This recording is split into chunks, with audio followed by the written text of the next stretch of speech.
We have a history in this particular process of giving a name to the conclusions that we reach. And one can imagine that those conclusions from this meeting would be called the Durban process, the Durban conclusions, the Durban accords, the Durban agreements, the Durban something.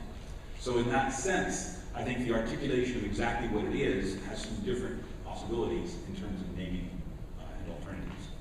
I think perhaps more narrowly, the question is, will there be a formula, a particular proposal for a legal next step?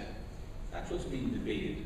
My own sense is that at the moment what I'm hearing from the major parties is that while some want it, others do not. And I have not observed a sense in my discussions that they're prepared to change their minds. And by that I mean the major economies, the major emerging economies, which have indicated a strong resistance to having to undertake at this stage a commitment to a legal binding obligation. In that context, the US also would not be prepared to take a legally binding obligation. I think if I said at the beginning, we would not be prepared to see ourselves under such a regime if those major economies were not.